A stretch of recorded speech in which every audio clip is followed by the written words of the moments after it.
Hello नमस्कार everyone. Knowledge मंत्रा के YouTube channel से मैं आरती आप लोगों का हार्दिक स्वागत व अभिनंदन करती हूँ। जैसा कि आप लोगों को पता है कि हम लोगों ने सिंधु घाटी सभ्यता को कंप्लीट कर लिया है। अब सिंधु घाटी सभ्यता के बाद में वैसे तो हमारा जो बीपीएससी का सिलेबस है, तो सिंधु घाटी सभ्यता के बाद तुरंत बाद जो है मौर्य काल है, लेकिन हम डायरेक्ट मौर्य काल में पहुंच जाएंगे तो हमारा सीक्वेंस नहीं बनेगा और हमारे इतिहास के प्रति जो समझ है वो थोड़ी अधूरी सी लगती है।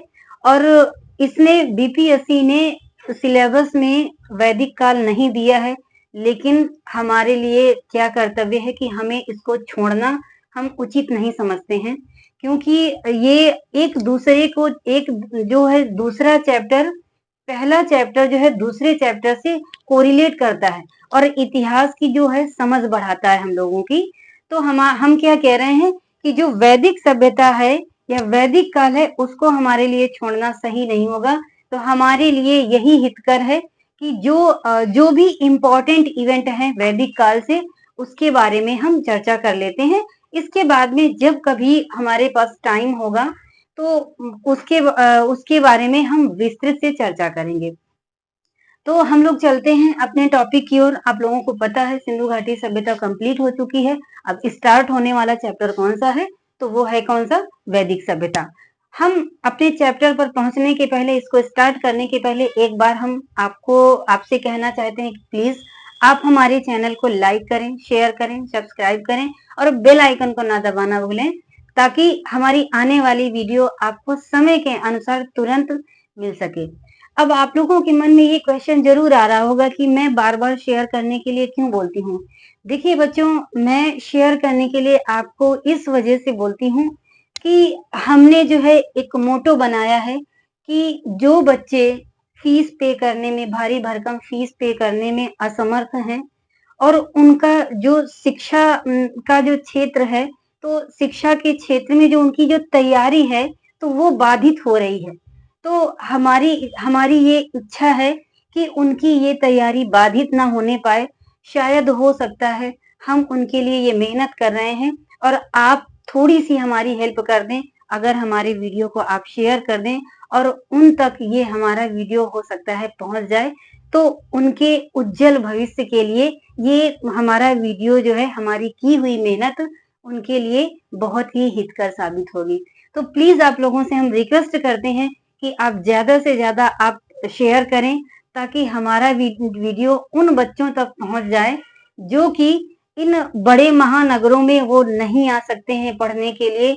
वो यहाँ पर अगर पढ़ने के लिए नहीं आ सकते हैं तो उसका कारण क्या है, धनाभाव। धनाभाव के कारण वो जो है बड़े बड़े महानगरों में भारी भरकम फीस नहीं पे कर पा रहे हैं। तो ये उनकी लाइफ में, ये पैसा उनकी लाइफ में बाधा ना बने और हमारे वीडियो के माध्यम से जो इम्पोर्टेंट इवेंट हैं, हो सकता है उनके फ्यूचर को उज्जवल कर दे। ठीक है, तो आप लोग ज्यादा से ज्यादा शेयर करें और शेयर करने के साथ साथ हम बढ़ रहे हैं अपने चैप्टर की ओर, जो कि आज हमारा चैप्टर क्या है, नया चैप्टर हमने आज स्टार्ट किया है। वो क्या है, वैदिक सभ्यता। हमने आपको बताया था क्या कि हमने जो भी सिंधु घाटी सभ्यता से संबंधित जो भी इम्पोर्टेंट इवेंट थे हमने आपको दिया, और अब हम पहुंच रहे हैं किस तरफ, वैदिक सभ्यता की ओर। तो हम आपको ये बताना चाह रहे हैं कि वैदिक सभ्यता इतिहास के किस विभाजन के अंतर्गत आता है। हमने जब फर्स्ट वीडियो आपको दिया था तो मैंने आपको बताया था कि इतिहास का विभाजन 3 वर्गों में किया था। वो कौन कौन सा था, एक था प्रागैतिहास काल, जिसके अंतर्गत हम पाषाण काल के बारे में चर्चा करेंगे। फिलहाल हमको करना चाहिए, लेकिन समयाभाव के कारण हम जो है डिटेल से चर्चा नहीं कर पा रहे हैं, क्योंकि जो बीपीएससी का सिलेबस है उसमें जो है प्रागैतिहास काल या पाषाण काल नहीं दिया गया है। तो हमारे लिए ये मजबूरी बन जाती है कि समय के रहते अगर हमारा सिलेबस कंप्लीट हो जाता है तो उससे बेहतर हमारे लिए कुछ नहीं रहेगा। और जब हम अपना ये बीपीएससी का सिलेबस जब कंप्लीट कर लेंगे तो उसके बाद में जो है हम पाषाण काल के बारे में आपके समक्ष डिटेल से चर्चा करेंगे। तो हमारे लिए आवश्यक क्या है, समय के साथ सिलेबस को कंप्लीट करना। तो हमारे सिलेबस में पहला चैप्टर था क्या, सिंधु घाटी की सभ्यता, जिसको हमने कंप्लीट कर लिया। अब दूसरा क्या आता है, वैदिक सभ्यता। है तो नहीं, लेकिन हम आप लोगों के समक्ष इसके बारे में भी चर्चा करना चाह रहे हैं। तो वैदिक सभ्यता आता है। तो वैदिक सभ्यता जो दूसरा प्रागैतिहास काल के अंतर्गत पाषाण काल और आद्य ऐतिहास काल के अंतर्गत हमने दो सभ्यताएं बताई थी, जो कि इंडस वैली सिविलाइजेशन और ये क्या है, वैदिक सभ्यता। ये दो आती थी। इंडस वैली सिविलाइजेशन का मतलब सिंधु घाटी की सभ्यता और वैदिक सभ्यता आती थी। तो हम ऑलरेडी सिंधु घाटी सभ्यता को पढ़ चुके हैं। आज हम स्टार्ट करने वाले क्या हैं, वैदिक सभ्यता। तो कोई भी चैप्टर पढ़ने के पहले हम अगर उसको कई पार्ट में डिवाइड कर लेंगे तो हमारे लिए जो चैप्टर कंप्लीट करने का एक तरीका है तो वो हमारे लिए बहुत बेहतर साबित होता है। तो इसीलिए हम कई पार्टों में हमने क्यों बांटा है, ताकि आपके कोई भी इम्पोर्टेंट इवेंट छूटने न पाए और उस डिवीजन के साथ स्टेप बाय स्टेप हम जो है आगे बढ़ते रहें और अपने चैप्टर को कंप्लीट करें। और चैप्टर को कंप्लीट करने के साथ साथ एक दिन ऐसा समय आएगा जब हम अपने सिलेबस को भी पूरी तरीके से क्या कर लेंगे, कंप्लीट कर लेंगे। ठीक है। अब क्या है कि हम वैदिक सभ्यता, पहला ही क्वेश्चन हम बता रहे हैं आपको कि वैदिक सभ्यता अगर आता है तो किसके अंतर्गत आता है, ये आद्य इतिहास के अंतर्गत आता है। आप लोगों को पता है कि आद्य इतिहास काल किसे कहते हैं, जहां पर लिखित विवरण तो पाया गया है लेकिन इतिहासकार आज भी उनकी लिपि को नहीं पढ़ पाए हैं। तो उस सिविलाइजेशन को हम किसके अंतर्गत रखते हैं, आद्य इतिहास के अंतर्गत रखते हैं। यहाँ तक क्लियर है ना। तो चलिए, हमने वैदिक सभ्यता को कितने भागों में बांटा है, अध्ययन की सुविधा की दृष्टि से हमने वैदिक सभ्यता को दो भागों में बांटा है। पहला है ऋग्वैदिक काल या पूर्व वैदिक काल। क्या है, ऋग्वैदिक काल भी बोलते हैं पहले डिवीजन को। अगर दूसरा नाम पूछता है ऋग्वैदिक काल का तो उसको क्या और दूसरे किस नाम से जानते हैं, तो पूर्व वैदिक काल भी कहेंगे तो गलत नहीं होगा। ठीक है। तो पहला नाम क्या है, पूर्व वैदिक काल या ऋग्वैदिक काल। ठीक है। और दूसरा डिवीजन हमने क्या किया, उत्तर वैदिक काल में। तो दूसरा डिवीजन हुआ उत्तर वैदिक काल में। अब बात आती है कि इन दोनों सभ्यताओं का हमने टू पार्ट्स में डिवाइड तो कर दिया, लेकिन इनका टाइम ड्यूरेशन क्या था। तो टाइम ड्यूरेशन के अंतर्गत जो समय आता है वो क्या आता है, पूर्व वैदिक काल का जो टाइम पीरियड है वो कितना है, 1500 बीसी से लेकर के 1000 बीसी तक। क्या है टाइम पीरियड, 1500 बीसी से लेकर 1000 बीसी तक। वहीं पर अगर हम उत्तर वैदिक काल की बात करते हैं तो उत्तर वैदिक काल को हमने किसके अंतर्गत, हमने कितने टाइम ड्यूरेशन के अंतर्गत हमें पढ़ना है, तो वो आएगा 1000 बीसी से लेकर 600 बीसी तक। यहाँ तक क्लियर हुआ ना। हमने ऋग्वैदिक काल को दो भागों में बांटा, वैदिक काल को दो भागों में बांटा, ऋग्वैदिक काल या पूर्व वैदिक काल। इसका टाइम ड्यूरेशन क्या है, 1500 बीसी से लेकर 1000 बीसी तक। दूसरा डिवीजन क्या है, उत्तर वैदिक काल। और उत्तर वैदिक काल को हमने टाइम ड्यूरेशन क्या दिया, हमने टाइम ड्यूरेशन दिया 1000 बीसी से लेकर 600 बीसी तक। 1000 बीसी से लेकर 600 बीसी तक ये वही काल है जब मगध का उत्कर्ष हुआ है। महाजनपदों का जो है महाजनपद विस्तृत रूप से अपने रूप में आए। ठीक है। तो इस तरह से जो 600 बीसी का काल है तो इसको द्वितीय क्रांति के नाम से जाना जाता है, द्वितीय नगरीकरण क्रांति के नाम से। कौन से, किस क्रांति के नाम से जानते हैं, द्वितीय नगरीकरण की क्रांति के नाम से जानते हैं। अगर अब मैंने आपको द्वितीय नगरीकरण बताया तो आपके मन में ये क्वेश्चन जरूर आ रहा होगा कि मैम ने द्वितीय नगरीकरण तो बता दिया लेकिन पहली नगरीकरण कब हुई थी। हमने आपको बताया था कि सिंधु घाटी सभ्यता को एक इतिहासकार थे गार्डन चाइल्ड महोदय, उन्होंने सिंधु घाटी सभ्यता को प्रथम नगरीकरण क्रांति का नाम दिया था। क्या नाम दिया था, प्रथम नगरीकरण क्रांति का नाम दिया। वो नाम क्यों दिया था, क्योंकि उस समय हमने आपको बताया है कि सिंधु घाटी सभ्यता में नगरों का बहुत अच्छे तरीके से, व्यापक तरीके से विस्तार हुआ। नगरों को 2 भागों में बांटा गया। उस समय वहां की जो सड़कें होती थी बहुत बेहतर तरीके की बनी होती थी। वहां पर विशाल स्नानागार भी पाया गया, विशाल अन्नागार भी पाया गया। मीन्स एक जो महानगर में जो चीजें अवेलेबल होनी चाहिए वो आज के 5000 वर्ष पहले जो है वो चीजें अवेलेबल थी। इन्हीं चीजों को देखते हुए जो है गार्डन चाइल्ड महोदय ने जो सिंधु घाटी सभ्यता को नाम क्या दिया, तो वो नाम दिया प्रथम नगरीकरण। क्लियर हो गया यहाँ तक। तो अब अगर दूसरा नगरीय औद्योगिकरण हुआ, नगरीकरण हुआ, तो वो कब हुआ? 600 बीसी में। तो इसका भी कोई रीजन रहा होगा। तो रीजन अगर रहा है तो वो क्या है?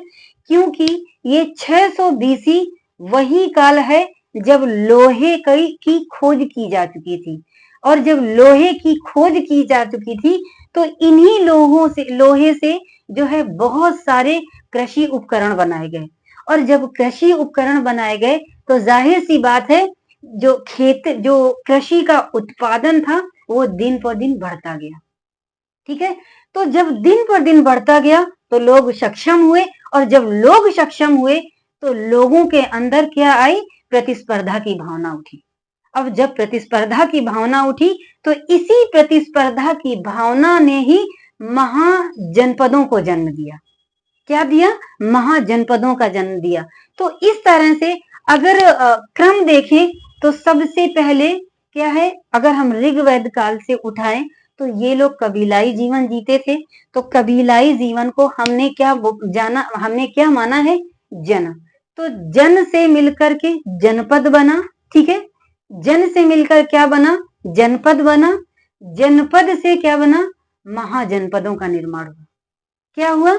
जन से जनपद का निर्माण हुआ। कई जन मिल करके क्या जनपद का निर्माण किया, और कई जनपद मिल करके किसका? महाजनपदों का निर्माण हुआ। और इन्हीं महाजनपदों ने एक दिन राज्य का रूप ले लिया, यानी कि साम्राज्य का रूप ले लिया। तो ये थी 6ठी शताब्दी ईसा पूर्व की बात। चलिए हम लौटते हैं अपने टॉपिक की ओर। हमें बताने का प्रथम नगरीकरण और द्वितीय नगरीकरण बताने का सिर्फ और सिर्फ ये उद्देश्य था कि हमें आप ये जाने कि प्रथम नगरीकरण कब हुई है, और अगर प्रथम नगरीकरण की क्रांति आई तो क्यों आई, और दूसरी नगरीकरण हुआ तो उसका टाइम ड्यूरेशन क्या था, और जो दूसरी नगरीकरण की क्रांति अगर आई नगरों में तो उसका कारण क्या था। तो आई होप आप लोग बहुत बेहतर तरीके समझ गए होंगे। अब हम चलते हैं अपने टॉपिक की ओर। ठीक है। तो हमने वैदिक सभ्यता को मुख्य रूप से 2 भागों में बांटा। ठीक है। क्या है? पूर्व वैदिक काल, उत्तर वैदिक काल। वहीं पूर्व वैदिक काल की बात आती है तो 1500 बीसी से लेकर 1000 बीसी तक, और उत्तर वैदिक काल की अगर बात आती है तो 1000 बीसी से लेकर 600 बीसी तक। ठीक है। यहां तक क्लियर हुआ ना। अब हम आगे बढ़ते हैं कि आपके मन में ये जरूर आ रहा होगा, आए या ना आए, लेकिन आना चाहिए। अगर आता है तो बहुत अच्छी बात है, अगर नहीं आता है तो कोशिश करिए, आपके मस्तिष्क में क्वेश्चन बनने चाहिए कि आखिरकार ऐसा क्यों है। तो जैसा कि आप लोगों को किससे प्रतीत हो रहा है? शब्द से ही प्रतीत हो रहा है, वैदिक काल। इसका वैदिक काल नाम क्यों पड़ा? क्योंकि इस समय वैदिक काल में वेदों को लिखा गया था। क्यों नाम पड़ा? क्योंकि इस समय वेदों का क्या किया गया था? संकलन किया गया था, वेदों को लिखा गया था। इसी वजह से इसका नाम क्या पड़ता है? वैदिक काल। अब बात आती है कि वैदिक काल तो पड़ा, यहाँ पर वेद लिखे गए।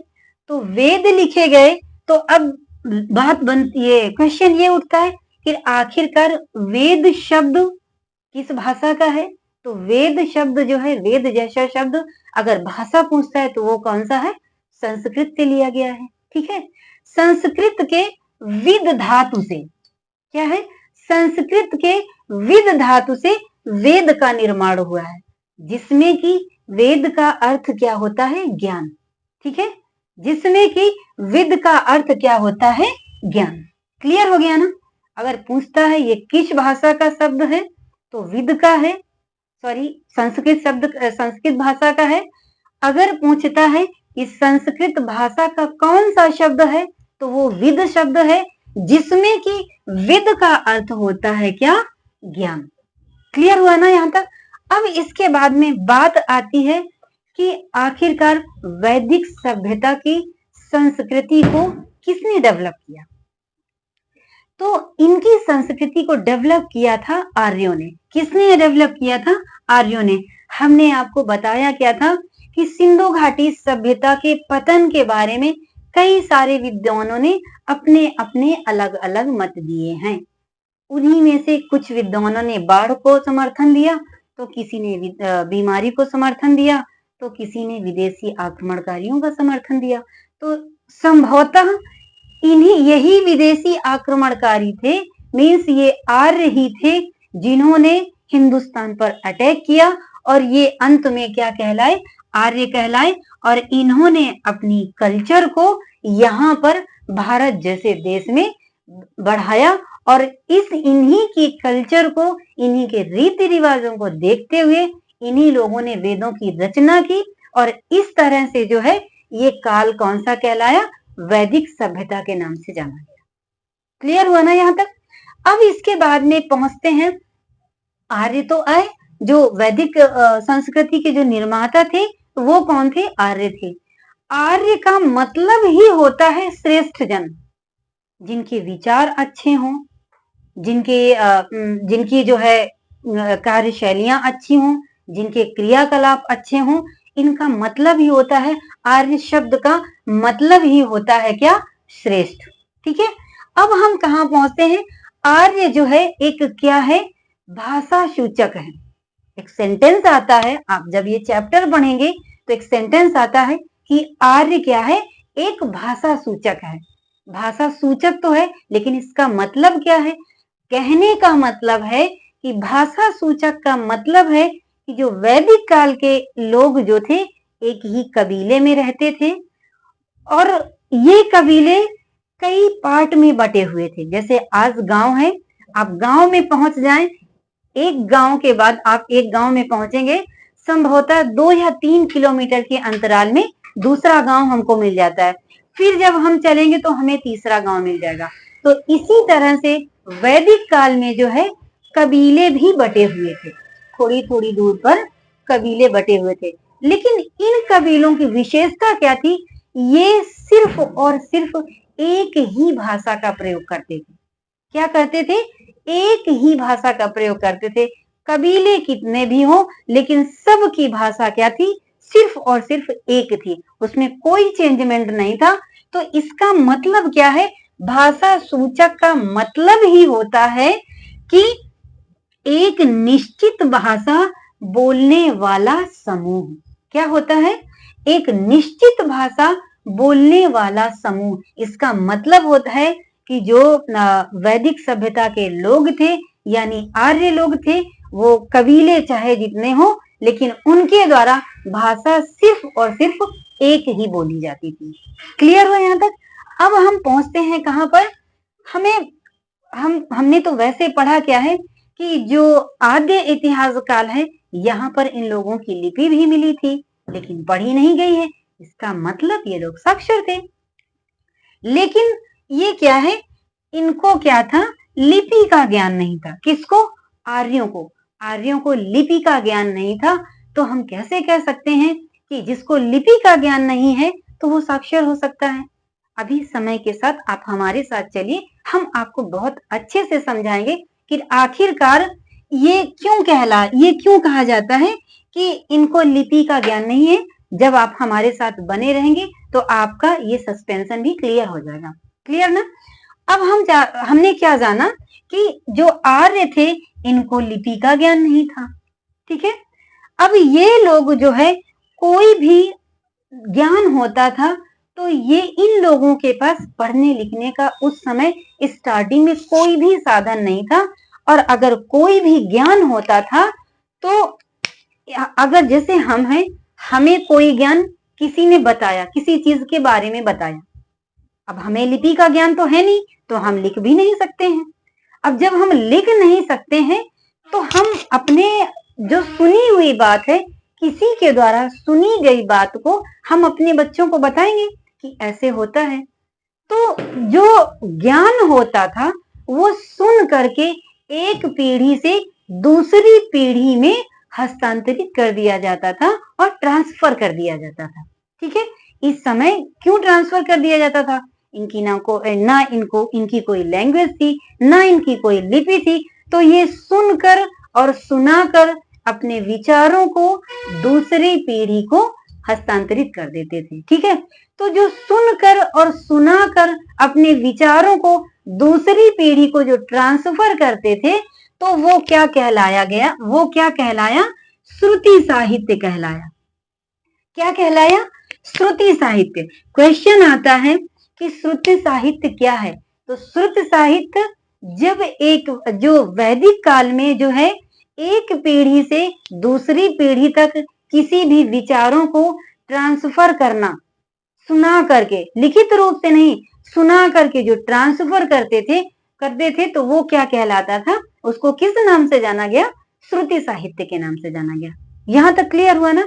अब इसके बाद में चलते हैं कि बहुत दिनों तक ये सारी चीजें चलती रही, कई वर्ष बीत गए, सुनकर सुनाकर, मीन्स हमारे पहले जो जनरेशन है उसने हमसे हम तक हस्तांतरित किया, और जो हमारे आने वाली पीढ़ी है तो हमने आने वाली पीढ़ी को, मतलब कहने का मतलब है कि जो गुरुकुलों में जो पुरोहित होते थे तो वो सिर्फ और सिर्फ अपने भाषण के माध्यम से ही अपने जो शिक्षार्थी होते थे उन तक अपने ज्ञान को भाषण के माध्यम से ही जो है हस्तांतरित करते थे।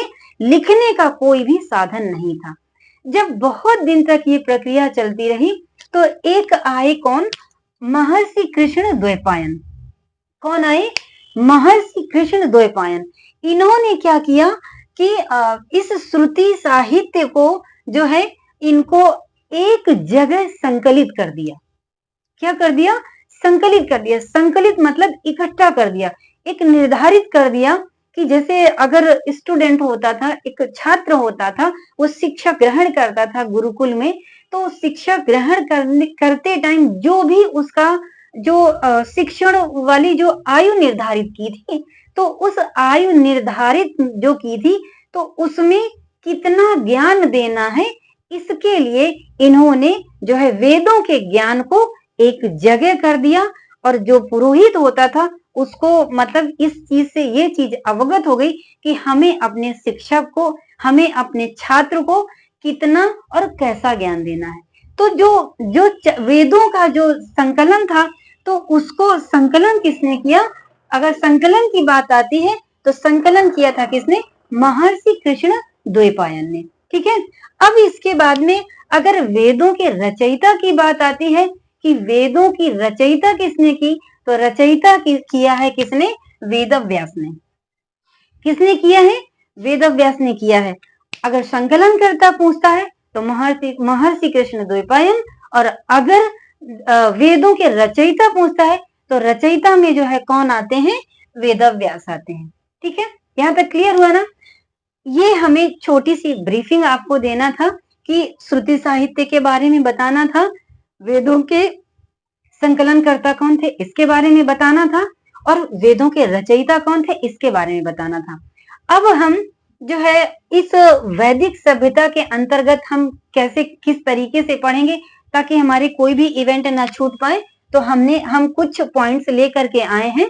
तो उसके अंतर्गत हम जो वैदिक सभ्यता के प्रमुख स्रोत हैं, स्रोत का मतलब कि वैदिक सभ्यता के अंतर्गत कौन कौन से ग्रंथ हैं जिनको पढ़ने से हमें जानकारी होती है वैदिक काल की कल्चर के बारे में। ठीक है, तो स्रोत हैं, तो हम वैदिक सभ्यता के स्रोत पढ़ेंगे। फिर पढ़ेंगे क्या? जो वैदिक जो ऋग्वेद काल में लोगों का जो विस्तारित एरिया था, जो बस रहे थे, तो वो क्या था, उनका भौगोलिक क्षेत्र क्या था, किस किस एरिया पर ये लोग जो है अपनी बस्तियों को बसा रखा था, इसके बारे में पढ़ेंगे। फिर राजनीतिक व्यवस्था क्या थी, किस तरीके की थी। फिर क्या सामाजिक व्यवस्थाएं इन लोगों की किस तरीके की थी, और आर्थिक व्यवस्था क्या थी, और धार्मिक व्यवस्था क्या थी। ठीक है, तो इन सब पॉइंट के माध्यम से हम पूरे जो है ऋग्वैदिक काल का अवलोकन करेंगे। ठीक है, तो ये सारे पॉइंट जो हैं जिनके अंतर्गत हम क्या करेंगे, वैदिक काल का अवलोकन करेंगे। तो अब आता क्या है, प्रमुख स्रोत। हम प्रमुख स्रोत लेते हैं। तो जो वैदिक काल का जो प्रमुख स्रोत है, सबसे बड़ा स्रोत है, वो वेद है। कौन है? वेद है। क्योंकि इसी समय वेदों में ही जो है वैदिक काल के बारे में सारा ज्ञान समाहित है। वहां की इनकी चाहे सामाजिक स्थिति हो, चाहे राजनीतिक स्थिति हो, चाहे आर्थिक स्थिति हो, XYZ कुछ भी हो, वेदों में सारा कुछ दिया गया है। ठीक है। तो सबसे पहला प्रमुख स्रोत क्या है? वैदिक साहित्य। तो वैदिक साहित्य के अंतर्गत क्या क्या आते हैं? वेद आते हैं। ठीक है। फिर क्या आएगा? ब्राह्मण ग्रंथ आते हैं। फिर क्या है? आरण्यक आता है। और फिर क्या आता है? उपनिषद आता है। चलिए, वेद तो समझ में आ रहा है कि वेद क्या है। वेद चार, मुख्य रूप से वेद चार हैं: ऋग्वेद, यजुर्वेद, सामवेद और अथर्ववेद। अब इतना तो पता चल गया कि इन वेदों के अंतर्गत जो वैदिक सभ्यता की कल्चर होगी, हम उसके बारे में अध्ययन करेंगे। लेकिन ये नहीं समझ में आ रहा है कि ब्राह्मण ग्रंथ क्या है, ये कौन सा है, ये कौन सी बला आ गई। तो ब्राह्मण ग्रंथ बच्चों, जो वेद हैं, मुख्य रूप से किस में लिखे गए हैं? संस्कृत में लिखे गए हैं।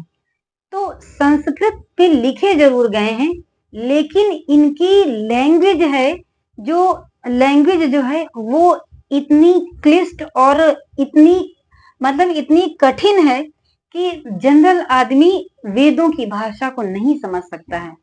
तो वेदों की भाषा को, यानी वेदों की भाषा को सरल करने के लिए क्या लिखा गया? किनकी रचना की गई?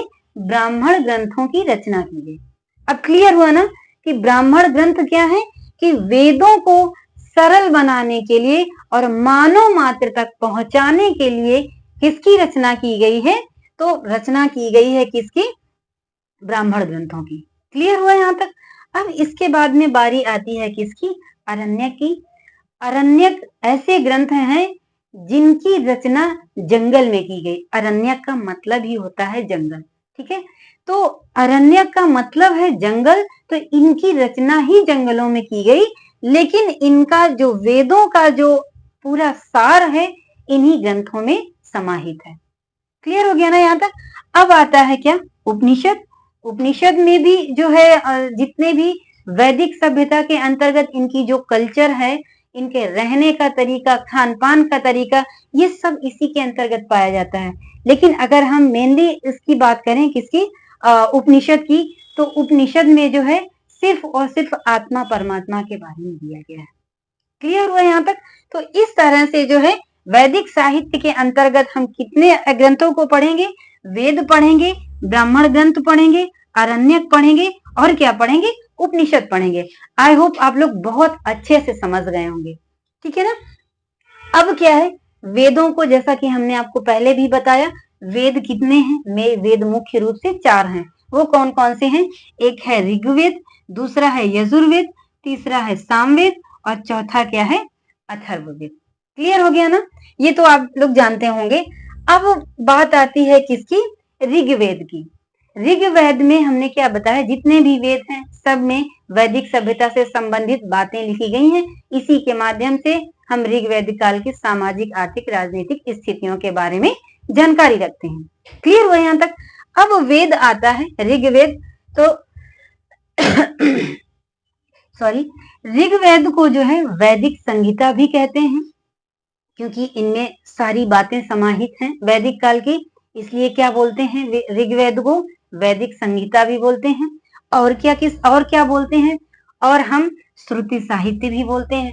क्यों बोलते हैं? आपको इसके बारे में भी मैंने बताया पहले कि श्रुति साहित्य एक पीढ़ी से दूसरी पीढ़ी को जो ज्ञान भाषणों के द्वारा हस्तांतरित किया जाता था, वो कौन सा साहित्य होता था? वो श्रुति साहित्य होता था। तो जो ऋग्वेद को है, तो ऋग्वेद को श्रुति साहित्य के भी नाम से जानते हैं, वैदिक संहिता के भी नाम से जानते हैं। तीसरा नाम क्या है? अपौरुषेय। अपौरुषेय, अपौरुषेय भी ऋग्वैदिक काल वैदिक ऋग्वेद को बोलते हैं। क्लियर हुआ यहाँ तक? अब क्यों बोलते हैं अपौरुषेय? इसलिए बोलते हैं क्योंकि इतिहासकारों का ये मानना है कि जो वेद हैं किसी पुरुष द्वारा नहीं लिखे गए हैं। आज तक अभी इनका साक्ष्य नहीं मिला है कि इसको किस व्यक्ति ने लिखा इन वेदों को। इतिहासकार यहाँ तक पहुंचते हैं कि साक्षात ब्रह्मा जी ने वेदों की रचना की थी। किसने की थी? वेदों की रचना की थी। और मैंने आपको बताया कि स्टार्टिंग में क्या था? श्रुति साहित्य था। श्रुति साहित्य बहुत दिनों तक ये काम चलता रहा। क्या? सुन करके ज्ञान को एक पीढ़ी से दूसरी पीढ़ी तक पहुंचाया जा रहा था। क्लियर ना? अब इसके बाद में जब बहुत दिन बीत गए सुना करके, तो महर्षि कृष्ण द्वैपायन आए जिन्होंने वेदों का संकलन किया। और जब वेदों का संकलन किया तो एक समय ऐसा आया जब वेद व्यास जी आए और इन्होंने क्या किया कि वेदों को जो है वेदों का रचयिता कहा गया। तो अभी तक इतिहास में ये कहीं भी प्रमाण नहीं मिला है कि वेद की रचना किसने की। तो इतिहासकारों का मानना है कि ब्रह्मा जी ने ही वेदों की रचना की थी। ठीक है, तो इसलिए वेदों को किस नाम से जाना जाता है? अपौरुषेय के नाम से जाना जाता है। अब वेदों की अगर भाषा पूछता है तो वेदों की भाषा क्या थी? हमने आपको पहले बताया है कि वेदों की भाषा अगर पूछता है तो ये संस्कृत थी। ठीक है, ऋग्वेद ही सबसे अगर प्राचीन ग्रंथ पूछता है तो कौन सा होगा? वो ऋग्वेद होगा। अब बात आती है क्या कि ऋग्वेद सबसे प्राचीन ग्रंथ है। एक ईरानी ग्रंथ है अवेस्ता जिसको बोलते हैं। अवेस्ता है जो कि ऋग्वेद की समानता अवेस्ता से स्थापित की जाती है कि जो बातें ऋग्वेद में है वही बातें ईरानी ग्रंथ अवेस्ता है उसमें वो सारी बातें पाई जाती हैं जो कि ऋग्वेद में है। तो अगर समानता स्थापित की गई है तो किस ग्रंथ के साथ ऋग्वेद की समानता स्थापित की गई है? तो वो है ईरानी ग्रंथ अवेस्ता। ठीक है, क्लियर हुआ ना यहाँ तक? अब इसके बाद में क्या है, अगर लिपि की बात पूछता है तो वेदों की लिपि क्या है? तो वेदों की लिपि है क्या? ब्राह्मी है। और ब्राह्मी है। और मैंने आपको ये भी बता दिया कि अगर ऋग्वेद की समानता अगर स्थापित की जाती है तो किस ग्रंथ के साथ स्थापित की जाती है? वो ईरानी ग्रंथ अवेस्ता के साथ स्थापित की जाती है। तो मित्रों ये आज तक का लेक्चर रहा। आज हमने यहाँ तक कंप्लीट किया। अब जो नेक्स्ट लेक्चर लेके आएंगे इसके आगे हम कंटिन्यू करेंगे। ठीक है, तो आज हम अपने लेक्चर को यहीं पर विराम देना चाहेंगे और जाने के पहले एक बार ये जरूर बताना चाहेंगे कि प्लीज आप हमारे चैनल को लाइक करें, ज्यादा से ज्यादा शेयर करें और सब्सक्राइब भी करें ताकि आने वाली नोटिफिकेशन आपको समय के साथ मिल जाए। ठीक है, तो मिलते हैं कल, तब तक के लिए धन्यवाद।